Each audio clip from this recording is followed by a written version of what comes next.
What's going on, everyone? Welcome back, you hobby champions. It's Chris and Jay here on our hobby channel. We're here to talk today about something we talk a lot about in the shop, which is brushes. Brush. What's a brush? What's a brush? Oh my god, that thing's...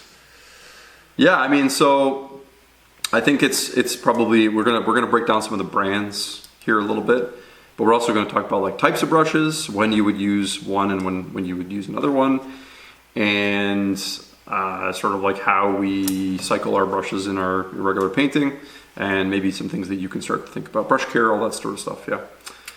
So to the untrained eye, these all look kind of the same, and they're in various stages of use. But I reach for these for different purposes. So, sorry, you were going to say? No, you can talk if you want to.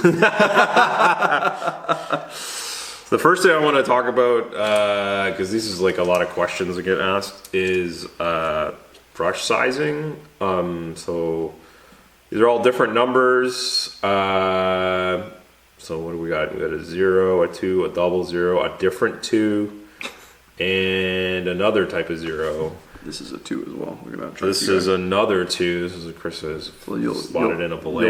You'll notice, there's no consistency whatsoever. There is the number is whatever the company wants it to be.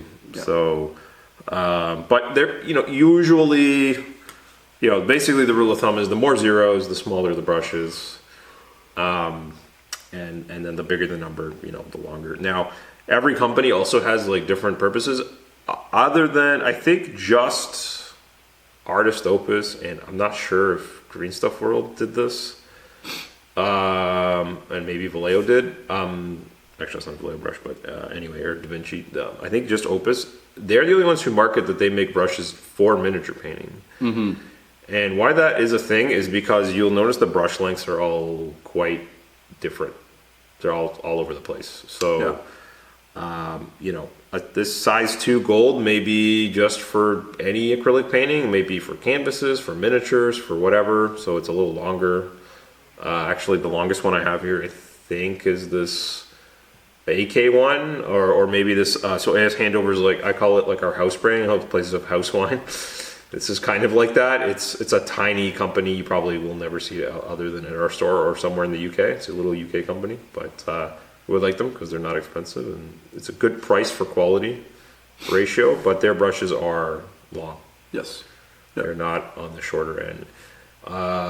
Whereas this Artist Opus size 1 miniature series, M series, is quite short compared to its size 1 cousin, which I have actually should have busted out over here. Oh, yeah, like the Series S or whatever. So if you're wondering what the difference is, so here's an S and an M, both size 1s. Yep. And a massive difference. Yep.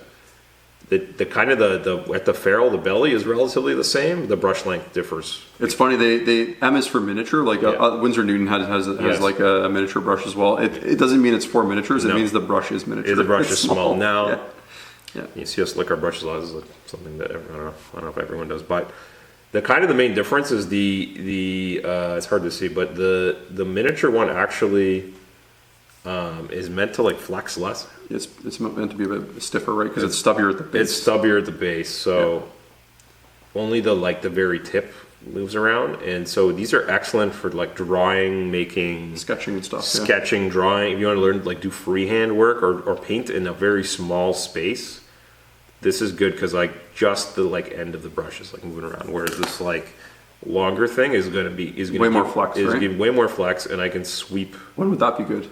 Everything else. Yeah, that's right. Yeah.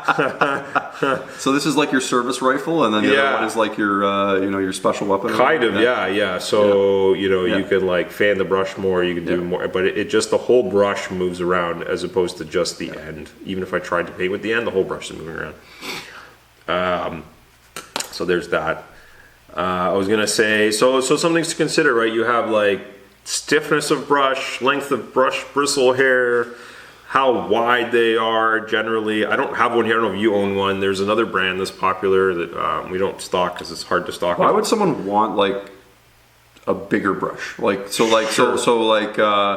It's really obvious, I think, for a lot of people that do like getting into miniature painting, why they would use a 0 or a 00 or a 1. Yeah. But it's like why use a 2 or a 3? Well, you're kind of So we'll go back. I was just going to finish my thought on the one that we don't have easily, but is popular is Raphael's another brand, and they make really chunky brushes.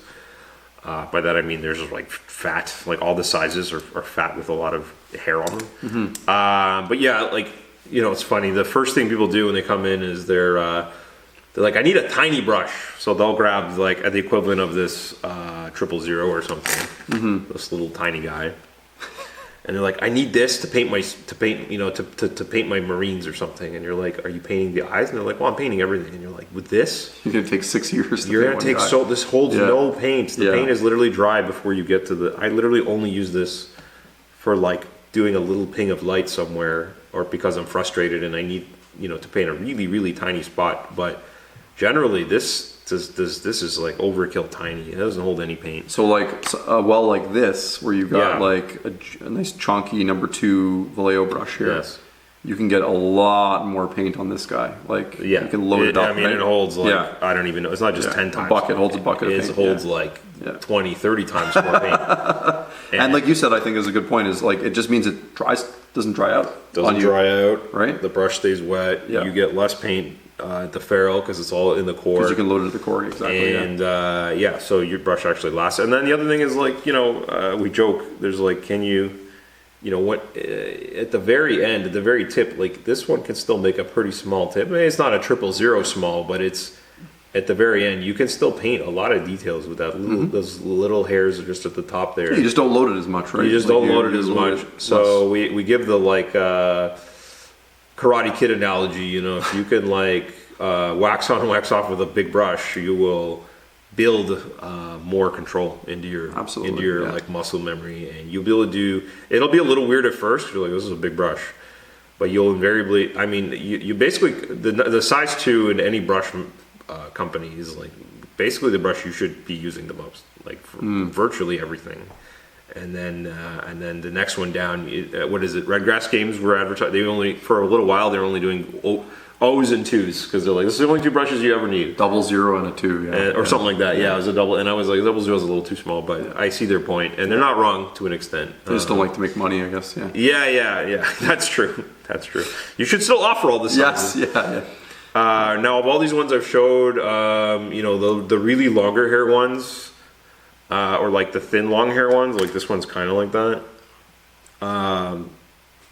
Other than also being a funny handle, in my opinion, it's a little weird handle. It's a bit edgelordy. It's a little too floppy. Like very floppy. It's like lots of flex on that. Too much flex is a problem too. Now that sometimes has to do with they're not necessarily being like what do they call it, like a guiding hair. Your strong guiding hair in the middle. Companies will put a stiffer hair in the middle to keep the brush from doing that. Mm-hmm. Yeah, so they've kind of like it. I mean, I guess if you're doing like sweeping motions in calligraphy, you want a long brush. But for your average painting, you'll get frustrated because you'll get paint spots you don't want. Basically, it's like you need a bit of stiffness so you can hit those edges. Yeah. On the shoulder pads, it's like you don't want to have to like with the floppy brush. It's like you're going, but it's like gonna hit other things. That little thing is going to keep. You're not going to get a nice straight line, I guess is what I'm trying to say. Whereas, like, I don't know, a stiffer brush. I use Da Vinci's often. They're German company. They're usually like stiffer, and it just doesn't like you can. It still has flex, but it's not. You can draw across that, and the bristle isn't going everywhere, right? Yeah. So. I mean, we don't sell a lot of like so we can talk, I guess, a little bit about the hair, just like the difference in material. Yeah, the brush hairs are made out of. Mm-hmm. Most of the brushes we sell in store are Kolinsky sable because that's the kind of the gold standard for paintbrushes. And the main benefit you get with like a Kolinsky brush is its softness and its ability to hold a point, right? Like they're super great at holding a point, but they also have that like beautiful flex to them that lets you, like you were showing. Like they have this like really great, it holds, but it does flex Yeah. enough that like if you're doing like, for example, if you're blending something, Yeah. it's got that right amount of give to it. And just right? the end of the brush is moving, the whole thing isn't like, Yeah, exactly. Yeah. It's not falling apart. It's Yeah. not splitting. And like you said, it's got that razor point. Like even like a number 2 brush, you could do details with and stuff like that, right? And then Now to add the little bits there, Kolinsky literally is just weasel hair. So it's not a weird pretentious word or something. Sometimes people think it's a brand name. It's not. It just means it's weasel hair. And there's different grades of it, so they don't really tell you. But generally, the really expensive brushes source higher quality or grades. So in the world of There's this whole diatribe you can get into with like male and female weasel, like Siberian weasels, and like the male hair being more sought after and this sort of stuff. In the animal kingdom, usually the male animal has the richer hair because they got to attract the mate. Right? So usually, anyway, so a like 100% male weasel, Siberian weasel brush will just cost more. It's like gold, basically. That's the highest quality. It's expensive. So most of them are a blend, though. Like most of them are a blend of both types of hairs. But that, if you're wondering why is this Kolinsky brush this price and this one's like triple the price? It usually, I'm not gonna say in every case, it usually has to do with the materials. It's that, and then the secondary thing is these are pretty much every example I showed you here is hand like woven, I guess is the word. They like literally take the hair and they like I don't know if they tie it or glue it or how they. It's usually by someone who's master brush maker. They're a master brush maker. There's usually someone they like literally. Winsor Newton made a thing about this, and they're all like. Well, I think they're all women in this case, or most of them are, and it takes like years of apprenticeship to be able to handle the best quality hair. I don't know why, but the way my mind rationalizes, I just think of a blacksmith or whatever. And who knows? Like, and some of these women are incredible. They can literally by just by touching the hair, the raw hair, they can tell how good it is, how good the quality is, how much they have in their hand, like how dense, how many like bristles per square, and then to be able to like put it together, it's phenomenal. That's crazy. So that's a big part of the price is you're paying like you said a master craftsman to like do this. But brush companies are also like, they have different grades, different levels for different price points. They realize that maybe the novice or casual painter may not be interested in spending $60 or whatever, or 40, 50, 60, 120, etc. on a brush. The other thing to keep in mind is the more bristles there are, so the bigger the sizes, they're going to cost more. Makes sense. Generally speaking. So luckily, in miniature painting, we don't really often need to go more than like a 3 or a 4 for almost every application. So you're not getting into the ludicrous prices. Generally. for canvas painters and stuff. So just to quickly talk about like other types of organic hair, like you get a lot of ones that are just we'll say sable or red sable or whatever. Vallejo is a good example. They have just like I don't even think they tell you what type of sable. It's a blend, It's probably a blended sable brush. But organic hair. The thing you'll notice, like I don't like to call these worse because like to me they have a different application. Like these pro models are actually I quite like them. Very good for the price. Very good. It's like a $15 brush only. The thing to me that makes them very usable versus a Kolinsky is they're way stiffer. So just to give you an idea, like the brush is just like for a big brush like this, it's not very floppy. Like it's not. I can do really good like edging in work and kind of like if I was base coating, just like blocking in colors. You could be quick and I really like these for that. They're less expensive too, so like using this as a base coat brush, I'm not as concerned with destroying it or whatever. But no, they're stiff, they're nice. They don't like for base coating, you don't want flex really as much. Yeah, you want it to go where you're putting it and not run and go everywhere. And, so you're I mean, most miniature painting you need like a little thing on the stiffer end, just in general. To hit those corners and hit the lines, stuff like that. Now, something to do with I just wanted to comment on so like whether it's that brush or like a you know, I don't know what the size one here, this Opus size one is probably, we sell for like $32 or something like that. People are like, holy moly, or whatever. Or they'll get them and they're like, Don't worry, it's Canadian fun bucks. It's not real money. They're just Monopoly money, yeah. And when they get them, especially when they buy, a lot of times the people buy them a set as a gift. They come in a beautiful box kit, like 4 different sizes. It's like $100 or something like that. And then they come back and they're like, oh, I got them. I still haven't used them. I'm like, why? And they're like afraid. Yeah. And I'm like, and then I'll grab the brush and I'll be like, why are you afraid? Like, you can be a monster with this. This is designed. The thing, you're paying a lot of money, but it's designed to handle this. Like, right. I can be like a literal madman here. Yeah. And I'm going to use like a little bit of saliva, but some hot water. If you don't want to be like if you're a little squeamish about that, you know, and it's back. So yeah, let's not forget this is hair, right? Yeah. So it's like your own hair. Like you sleep on your hair or whatever, and it's like on the side. Well, it flecks right back after a shower, right? Yes. So good hair days, bad hair days. Now, not to say that you should, like, so the real brush care comes in my opinion, with like how you use it. I think is the of course biggest thing. You can still destroy this guy if you try enough. So yeah, well, exactly. What's right? the easiest way? Yeah, the easiest way is to overload it. So like loading your brush all the way to the ferrule, so right at the end, so like right here. Yeah. And the second paint starts to get into the ferrule, that's when you're going to start to have problems with keeping your brush straight and that sort of thing. So 2/3 load, half load. You know, keep it clean. You know, simple tip is like don't necessarily use your best brushes if you're having trouble like getting paint out of stuff and mixing the colors. Yeah. If you have a lot of trouble with that and keeping it like clean, use a loading brush or something else to do that. Yeah. I use a cheaper, crappy brush to what I'll do with my palette is I'll like put a bunch of dots of paint that I want to use that for that session, and then I'll add a little water to all of them with a garbage brush that can be, you know, whatever, completely overloaded and blah blah blah, and then I'll grab this guy and just load the end and then start working away. So it's also why we don't recommend using these with your contrasts and your washes, because those are impossible to like half load. They're just like they're runnier, they're thinner, it's going to bleed in. Those types of paints will wreck your brush, you know, much quicker. So good point.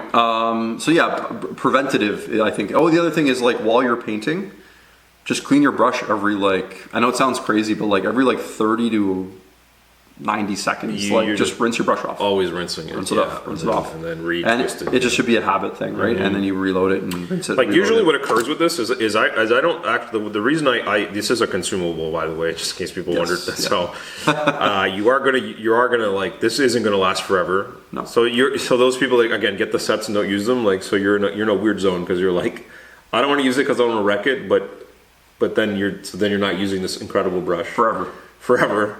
But then if you do use it, you will eventually like use it up. And essentially, miniature painting, regardless of what brush you use, how expensive it is like one of the harshest things you could do with a brush. Because unlike the flat canvas, you have all these angles and corners and friction points. So anyway, what happens is I don't lose the tip or anything, but I will just eventually run out of bristles, because it'll just like, they flake off. And a lot of miniature paints that are designed to be quick drying. Yeah. Right. Like that's the other thing. They're designed to dry really fast. Right? So get in your mind that like it is a consumable, but at the same time, if you don't, like, you're depriving yourself of like a really fun experience. No, that's crazy. Now I call it a consumable. Like, I will still paint several hundred miniatures.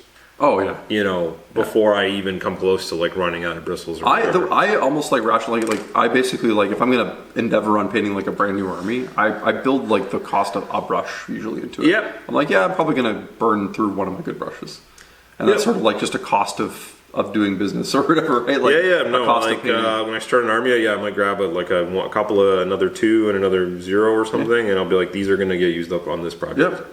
Like over the course of like a year or something, like it's really painting an entire army and thousands of hours or hundreds of hours of painting, or sometimes more. Anyways, brush care, like, so there's a lot of good soaps out there. There's Artist Opus makes this guy.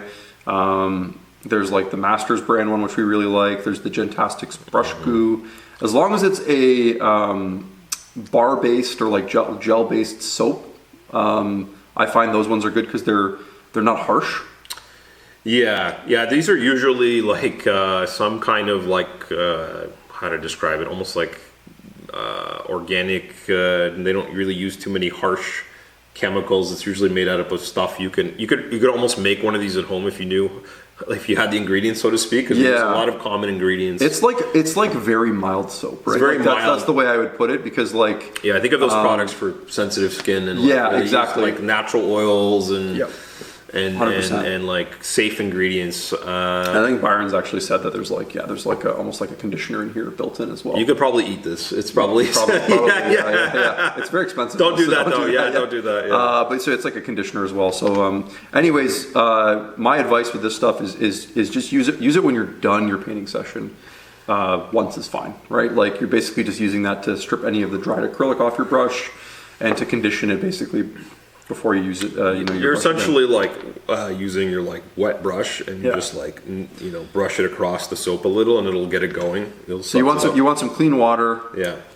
You want some clean water, and you're basically just taking some clean water like that. Yeah. And you're creating a lather. Yeah. And you just work it around, and it'll just. And eventually, it'll pull enough of the dried kind of bar soap off, and then once it does that, I usually just pull a little bit off onto my hand, and I just kind of. Give it a little bit of, brush has already been cleaned, so I'm cleaning it. Normally right now, if you had been painting for a couple hours, you'd see some color in there. You would, I'll take a bit more clean water and just kind of like that. But it's a very, like especially Byron stuff, it's a very mild, see, you start to see a little bit of that foam up actually. But it's very mild. The master stuff is a little bit stronger. It bubbles, it kind of foams up a little bit more. And it has some oil in it to like you said, condition it and keep it alive. Actually, it did just a little bit. It did take a bit of it. It did actually, yeah. So I guess I was naughty and I didn't clean it properly last time. But think of this as shampoo, right? Like think of your brush as your hair, and this is shampoo. You don't really need to wash your hair more than once a day. Mm-hmm. Don't clean your brushes more than once in a set. Because I think over cleaning them is actually not great for them. You probably at the end of your session, you give it a clean, and that'll keep them going a long time. And then there are other things that you can use that are a little harsher, and they're like if your brush is like dead, like really bad. I have an example in here, like probably like this guy here could use some Restore. This is like a. Look at the ferrule there. This is like a dirty brush here. He's been retired. He's probably loading. Holy cow. This is a size 2 Winsor Newton from like a decade ago. Yeah. And if I get like some of they're usually called Brush Restore or Purger. Winsor Newton makes one. They're much like harsher, and you don't want to leave your brush like in there because it will break up stuff, all the things binding it, glues, anything holding this thing together. It'll completely like dissolve it apart.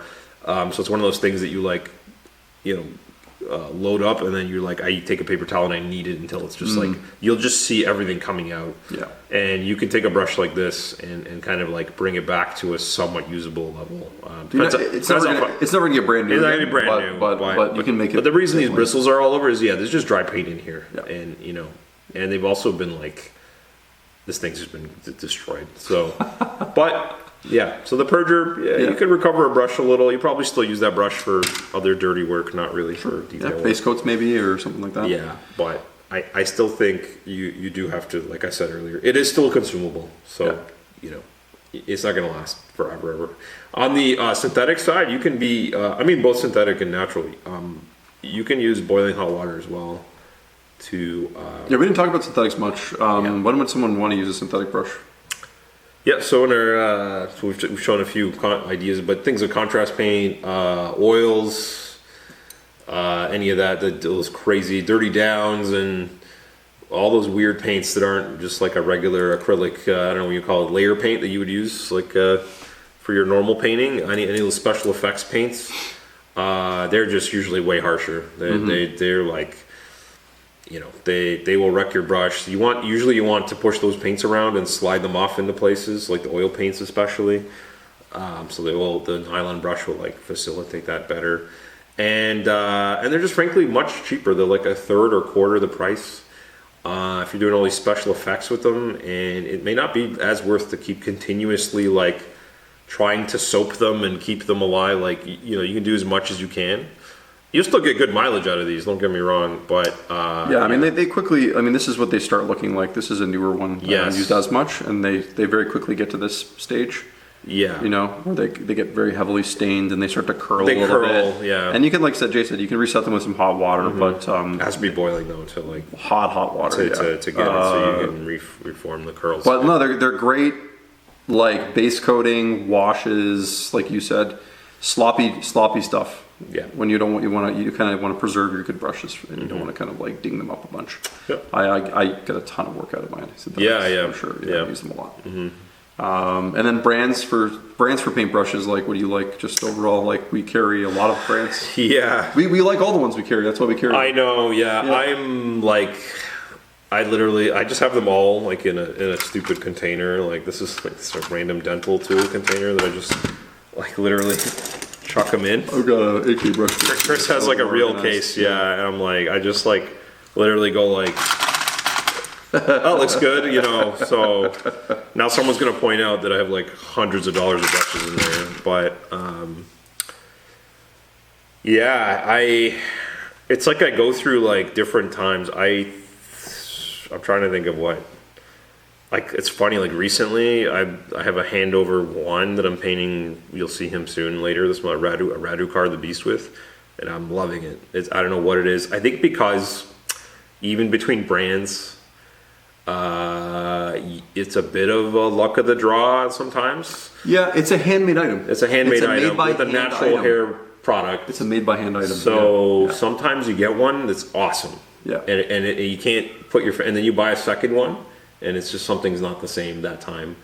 I remember like when you got, I think Byron gave you an Opus 2. Like when he was like the very first, one of the first prototype ones. He was handing out like samples at like one of the first. It was a God brush. It was like the first Adepticon that he was at, and you were like trying to use it was like the brush was incredible. It was just the best. You know, and then you know everyone knows Winsor Newton's like one of the biggest like art supply brush companies, and they're famous for their 7 series, but they're hard to get in different places like Canada. They're basically impossible to get now, which is why we don't have them anymore. But they're also like very expensive. They're crazy. But I remember same thing. Like when I started using their brushes, I was like, "It's changed my life."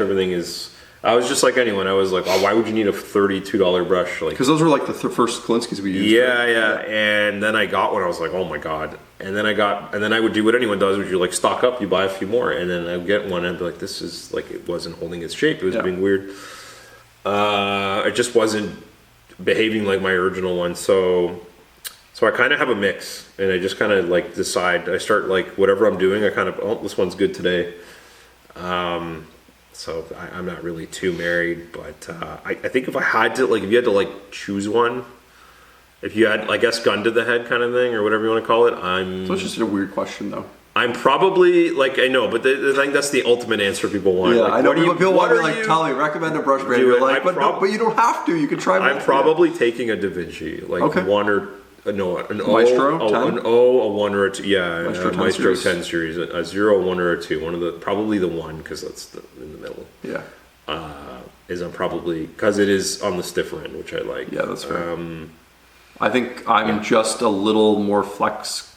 I like a little bit more flex than you probably. I probably would pick the Gold series right now. I think historically I feel like you've been a Gold series guy. Yeah. The funny thing is the Silver series is also pretty solid. It's actually probably too good.